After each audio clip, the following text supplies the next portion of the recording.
Hello, my name is Paul Conley, and I'm about to read Chapter 3 of The Name of the Wind. Again, just a disclaimer, I did not write this book. The Name of the Wind is written by Patrick Rothfuss. All I am doing is reading the story and giving life to the characters with my voice. I hope you enjoy. 3. Wood and Word. Coate was leafing idly through a book, trying to ignore the silence of the empty inn, when the door opened and Graham backed into the room. Just got done with it. Graham maneuvered through the maze of tables with exaggerated care. I was going to bring it in last night, but then I thought, one last coat of oil, rub it, let it dry. Can't say as I'm sorry I did. Lord and lady, it's beautiful as anything these hands have ever made. A small line formed between the innkeeper's eyebrows. Then, seeing the flat bundle in the man's arms, he brightened. Ah, the mounting board. Coate smiled tiredly. I'm sorry, Graham. It's been so long, I'd almost forgotten. Graham gave him a bit of a strange look. 4 months ain't long for wood all the way from Arian. Not with the roads being as bad as they are. 4 months, Coate echoed. He saw Graham watching him and hurried to add, That can be a lifetime if you're waiting for something. He tried to smile reassuringly, but it came out as sickly. In fact, the innkeeper himself seemed rather sickly. Not exactly unhealthy, but hollow. Wan. Like a plant that's been moved into the wrong sort of soil and, lacking something vital, has begun to wilt. Graham noted the difference. The innkeeper's gestures weren't as extravagant, his voice wasn't as deep, even his eyes weren't as bright as they had been a month ago. Their color seemed duller, they were less seafoam, less green grass than they had been. Now they were like riverweed, like the bottom of a green glass bottle. And his hair had been bright before, the color of flame. Now it seemed red. Just red hair color, really. Coate drew back the cloth and looked underneath. The wood was a dark charcoal color with a black grain, heavy as a sheet of iron. 3 dark pegs were set above a word chiseled into the wood. Folly, Graham read. Odd name for a sod. Coate nodded, his face carefully blank. How much do I owe you? He asked quietly. Graham thought for a moment. After what you given me to cover the cost of the wood. There was a cunning glimmer in the man's eye. Around 1 in 3. Coate handed over 2 talents. Keep the rest. It's difficult wood to work with. That it is, Graham said with some satisfaction. Like stone under a saw. Try a chisel, then iron. Then, after all the shouting was done, I couldn't char it. I noticed that, Coate said with a flicker of curiosity, running a finger along the darker groove the letters made in the wood. How did you manage it? Well, Graham said smugly, after wasting half a day, I took it over to the smithy. Me and the boy managed to sear it with a hot iron. Took us better than 2 hours just to get it black. Not a wisp of smoke, but it made a stink like old leather and clover. Damn this thing. What sort of wood don't burn? Graham waited a minute, but the innkeeper gave no signs of having heard. Where do you like me to hang it, then? Coate roused himself enough to look around the room. You can leave that to me, I think. I haven't quite decided where to put it.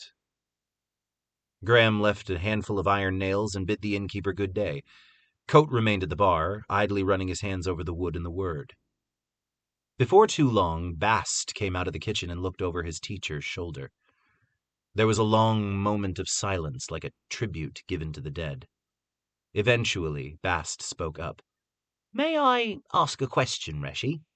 Coate smiled gently. Always, Bast. A troublesome question. Those tend to be the only worthwhile kind. They remained staring at the object on the bar for another silent moment, as if trying to commit it to memory. Folly. Bast struggled for a moment, opening his mouth, then closing it with a frustrated look, then repeating the process. Out with it, Coate said finally. What were you thinking? Bast said with an odd mixture of confusion and concern. Coate was a long while in answering. I tend to think too much, Bast. My greatest successes came from decisions I made when I stopped thinking and simply did what felt right, even if there was no good explanation for what I did. He smiled wistfully. Even if there were very good reasons for me not to do what I did. Bast ran a hand along the side of his face. So, you're trying to avoid second-guessing yourself? Coat hesitated. You could say that, he admitted. I could say that, Reshi, Bast said smugly. You, on the other hand, would complicate things needlessly. Coat shrugged and turned his eyes back to the mounting board. Nothing to do but find a place for it, I suppose. Out here? Bast's expression was horrified. Coat grinned wickedly, a measure of vitality coming back to his face. Of course, he said, seeming to savor Bast's reaction. He looked speculatively at the walls and pursed his lips. Where did you put it, anyway? In my room, Bast admitted. Under my bed. Coat nodded distractedly, still looking at the walls. Go get it, then. He made a small shooing motion with one hand, and Bast hurried off, looking unhappy. The bar was decorated with glittering bottles, and Coat was standing on the now vacant counter between the two heavy oak barrels when Bast came back into the room, black scabbards swinging loosely from one hand. Coat paused in the act of setting the mounting board atop one of the barrels and cried out in dismay, "Careful, Bast! You're carrying a lady there, not swinging some wench at a barn dance." Bast stopped in his tracks and dutifully gathered it up in both hands before walking the rest of the way to the bar. Coat pounded a pair of nails into the wall, twisted some wire, and hung the mounting board firmly on the wall. "Hand it up, would you?" he asked with an odd catch in his voice. Using both hands, Bast held it up to him, looking for a moment like a squire offering up a sword to some bright armored knight.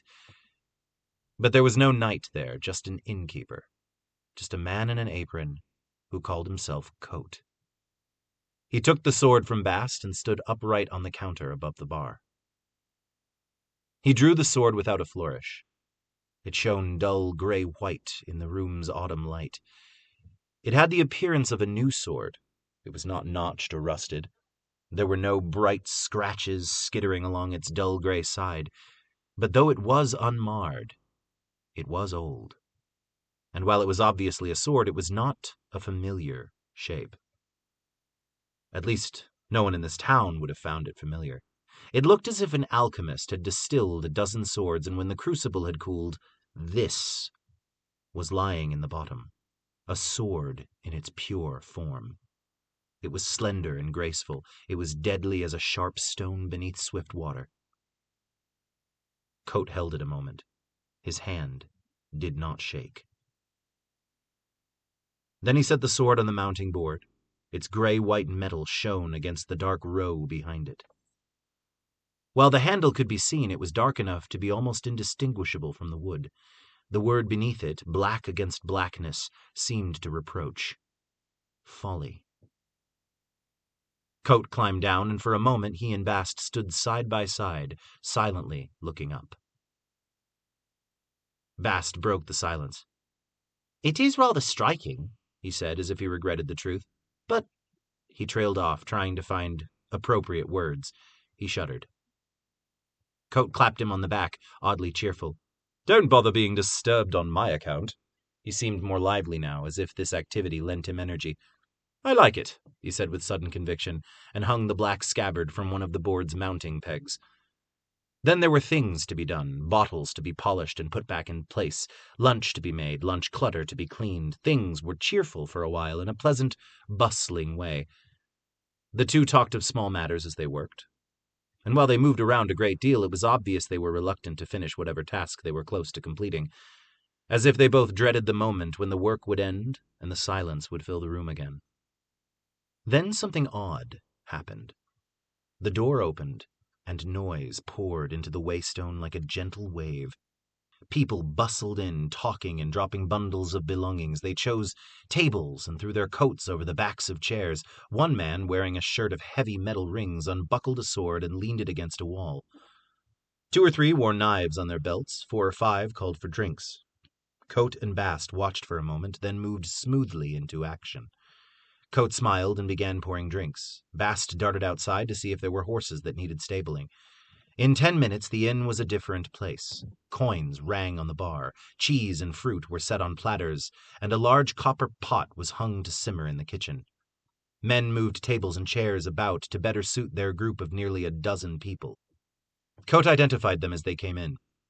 2 men and 2 women, wagoneers, rough from years of being outside and smiling to be spending a night out of the wind. 3 guards with hard eyes, smelling of iron. A tinker with a pot-belly and a ready smile showing his few remaining teeth. 2 men, 1 sandy-haired, 1 dark, well-dressed and well-spoken.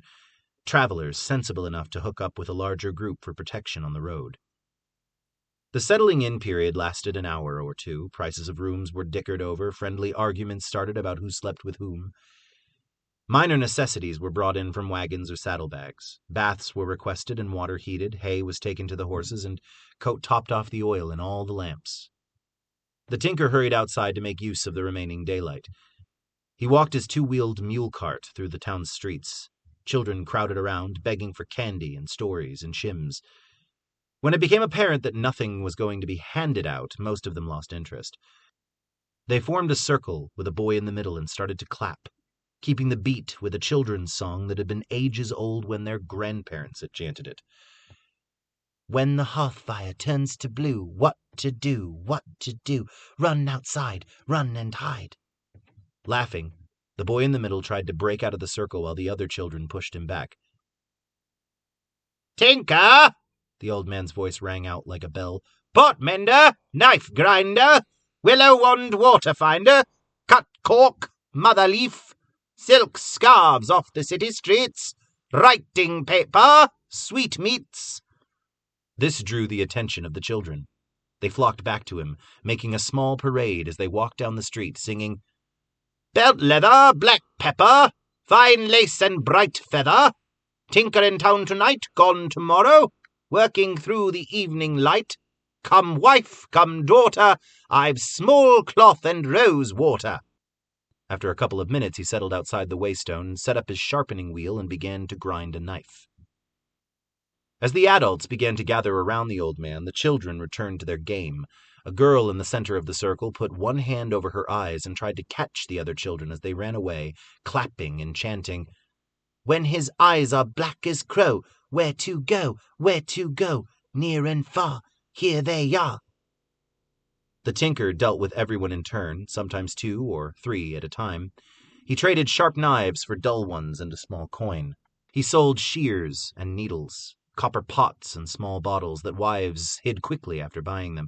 He traded buttons and bags of cinnamon and salt, limes from Tinue, chocolate from Tarbian, polished horn from Eruge.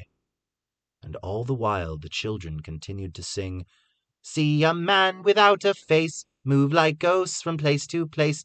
What's their plan? What's their plan? Chandrian. Chandrian." Coat guessed the travelers had been together a month or so, long enough to become comfortable with each other, but not long enough to be squabbling over small things. They smelled of road dust and horses. He breathed it in like a perfume. Best of all was the noise, leather cracking, men laughing. The fire cracked and spat. The women flirted. Someone even knocked over a chair. For the first time in a long while, there was no silence in the Waystone Inn. Or if there was, it was too faint to be noticed or too well hidden. Coat was in the middle of it all, always moving like a man tending a large, complex machine. Ready with a drink just as a person called for it, he talked and listened in the right amounts. He laughed at jokes, shook hands and smiled, and whisked coins off the bar as if he truly needed the money. Then, when the time for songs came and everyone had sung their favorites and still wanted more, Coat led them from behind the bar, clapping to a beat, with the fire shining in his hair. He sang Tinker Tanner, more verses than anyone had heard before, and no one minded in the least. Hours later, the common room had a warm, jovial feel to it. Coat was kneeling on the hearth, building up the fire, when someone spoke behind him. "Quoth?" The innkeeper turned, wearing a slightly confused smile. "Sir?" It was one of the well-dressed travelers. He swayed a little. "You're Quoth." "Coat, sir." Coat replied in an indulgent tone that mothers use on children and innkeepers use on drunks. Quoth the bloodless. The man pressed ahead with the dogged persistence of the inebriated. You looked familiar, but I couldn't finger it. He smiled proudly and tapped a finger to his nose. Then I heard you sing, and I knew it was you. I heard you in Imre once. Cried my eyes out afterward. Never heard anything like that before or since. Broke my heart. The young man's sentences grew jumbled as he continued, but his face remained earnest. I knew it couldn't be you, but I thought it was, even though... But who else has your hair? He shook his head, trying unsuccessfully to clear it. I saw the place in Imre where you killed him, by the fountain. The cobblestones are all shattered. He frowned and concentrated on the word. Shattered. They say no one can mend them. The sandy-haired man paused again. Squinting for focus, he seemed surprised by the innkeeper's reaction. The red-haired man was grinning. Are you saying I look like Quoth? The Quoth? I've always thought so myself. I have an engraving of him in back. My assistant teases me for it. Would you tell him what you just told me? Coat threw a final log onto the fire and stood. But as he stepped from the hearth, one of his legs twisted beneath him and he fell heavily to the floor, knocking over a chair. Several of the travelers hurried over, but the innkeeper was already on his feet, waving people back to their seats. No, I'm fine. Sorry to startle anyone. In spite of his grin, it was obvious he'd hurt himself. His face was tight with pain, and he leaned heavily on a chair for support. Took an arrow in the knee on my way through the Eld 3 summers ago. Gives out every now and then. He grimaced and said wistfully, It's what made me give up the good life on the road. He reached down to touch his oddly bent leg tenderly. One of the mercenaries spoke up. I put a poultice on that or it'll swell terrible. Coat touched it again and nodded. I think you are wise, sir. He turned to the sandy-haired man who stood swaying slightly by the fireplace. Could you do me a favor, son? The man nodded dumbly. Just close the flue. Coat gestured toward the fireplace. Bast, will you help me upstairs? Bast hurried over and drew Coat's arm around his shoulders. Coat leaned on him with every other step as they made their way through the doorway and up the stairs. Arrow in the leg? Bast asked under his breath. Are you really that embarrassed from taking a little fall? Thank God you're as gullible as they are, Coat said sharply as soon as they were out of sight. He began to curse under his breath as he climbed a few more steps, his knee obviously uninjured. Bast's eyes widened, then narrowed. Coat stopped at the top of the steps and rubbed his eyes. One of them knows who I am. Coat frowned. Suspects. Which one? Bast asked with a hint of apprehension and anger. Green shirt, sandy hair. The one nearest to me by the fireplace. Give him something to make him sleep. He's already been drinking. No one will think twice if he happens to pass out. Bast thought briefly. Nymane? Menka. Bast raised an eyebrow, then nodded. Coat straightened. Listen 3 times, Bast. Bast blinked once and nodded. Coat spoke crisply and cleanly. I was a city-licensed escort from Ralian, wounded while successfully defending a caravan. Arrow in right knee. 3 years ago, summer. A graceful, childish merchant gave me money to start an inn. His name is Dolan. We were travelling from Purvis. Mention it casually. Do you have it? I hear you 3 times, Reshi, Bast replied formally. Go. Half an hour later, Bast brought a bowl of stew to his master's room, reassuring him that everything was well downstairs. Coat nodded and gave terse instructions that he not be disturbed for the rest of the night. Closing the door behind himself, Bast's expression was worried. He stood at the top of the stairs for some time, trying to think of something he could do. It is hard to say what troubled Bast so much. Coat didn't seem noticeably changed in any way, except perhaps that he moved a little slower, and whatever small spark the night's activity had lit behind his eyes was dimmer now. In fact, it could hardly be seen. In fact, it may not have been there at all. Coat sat in front of the fire and ate his meal mechanically, as if he were simply finding a place inside himself to keep the food. After the last bite, he sat staring into nothing, not remembering what he had eaten or what it tasted like. The fire snapped, making him blink and look around the room. He looked down at his hands, one curled inside the other, resting in his lap. After a moment, he lifted and spread them as if warming them by the fire. They were graceful, with long, delicate fingers. He watched them intently, as if expecting them to do something on their own. Then he lowered them to his lap, one hand lightly cupping the other, and returned to watching the fire. Expressionless, motionless. He sat there until there was nothing left but gray ash and dully glowing coals. As he was undressing for bed, the fire flared. The red light traced faint lines across his body, across his back and arms. All the scars were smooth and silver, streaking him like lightning, like gentle lines of remembering. The flare of flame revealed them all briefly. Old wounds and new. All the scars were smooth and silver, except one.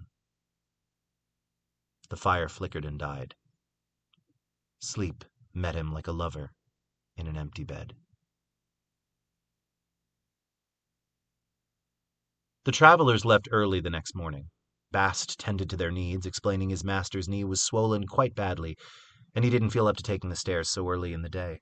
Everyone understood except for the sandy-haired merchant's son, who was too groggy to understand much of anything. The guards exchanged smiles and rolled their eyes while the tinker gave an impromptu sermon on the subject of temperance. Bast recommended several unpleasant hangover cures. As they left, Bast tended to the inn, which was no great chore as there were no customers. Most of his time was spent trying to find ways to amuse himself. Sometime after noon, Coat came down the stairs to find him crushing walnuts on the bar with a heavy, leather-bound book. "Good morning, Reshi," Bast said brightly. "Good morning, Bast," Coat said. "Any news?" "The Orison boy stopped by. Wanted to know if we needed any mutton." Coat nodded, almost as if he'd been expecting the news. "How much did you order?" Bast made a face. "I hate mutton, Reshi. It tastes like wet mittens." Coat shrugged and made his way to the door. "I've got some errands to run. Keep an eye on the place, will you?" "I always do." Outside the Waystone Inn, the air lay still and heavy on the empty dirt road that ran through the center of town. The sky was a featureless gray sheet of cloud that looked as if it wanted to rain, but couldn't quite work up the energy. Coat walked across the street to the open front of the smithy. The smith wore his hair cropped short and his beard thick and bushy. As Coat watched, he carefully drove a pair of nails through a scythe blade's collar, fixing it firmly onto a curved wooden handle. "Hello, Caleb." The smith leaned the scythe up against the wall. "What can I do for you, Master Coat?" "Did the Orison boy stop by your place too?" Caleb nodded. "They still losing sheep?" Coat asked. "Actually, some of the lost ones finally turns up, torn up bloody awful, practically shredded." "Wolves?" Coat asked. The smith shrugged. "It's the wrong time of year, but what else could it be? A bear? Is it just selling off what they can't watch over properly, and being short-handed and all?" "Short-handed?" "Had to let their hired man go because of the taxes, and their oldest son took the king's coin early this summer. He's off fighting the rebels in Manat now." "Mineris," Coat corrected gently.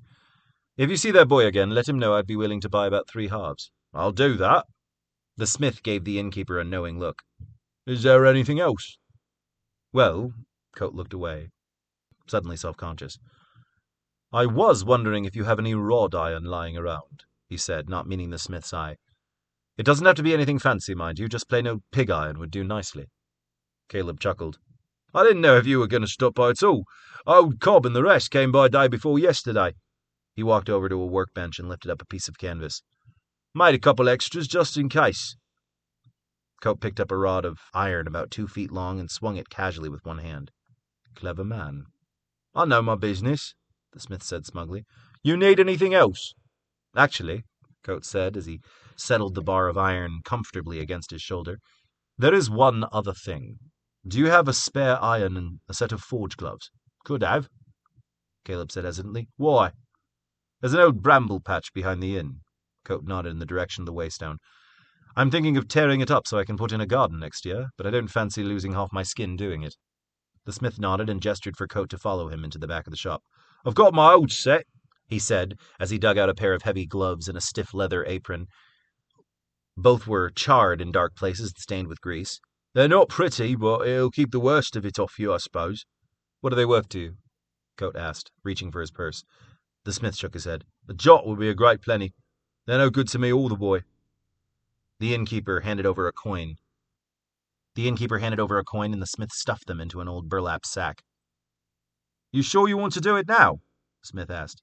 We haven't had rain in a while. Ground will be softer after the spring thaw. Coat shrugged. My grandad always told me that fall's the time to root up something you don't want coming back to trouble you. Coat mimicked the quaver of an old man's voice. Things are too full of life in the spring months. In the summer they're too strong and won't let us go. Autumn... He looked around at the changing leaves on the trees. Autumn's the time. In autumn, everything is tired and ready to die. Later that afternoon, Coat sent Bass to catch up on his sleep. Then he moved listlessly around the inn, doing small jobs left over from the night before. There were no customers. When evening finally came, he lit the lamps and began to page disinterestedly through a book. Fall was supposed to be the year's busiest time, but travelers were scarce lately. Coat knew with bleak certainty how long winter would be. He closed the inn early, something he had never done before. He didn't bother sweeping. The floor didn't need it. He didn't wash the tables of the bar. None had been used. He polished a bottle or two, locked the door, and went to bed. There was no one around to notice the difference. No one except Bast, who watched his master and worried and waited.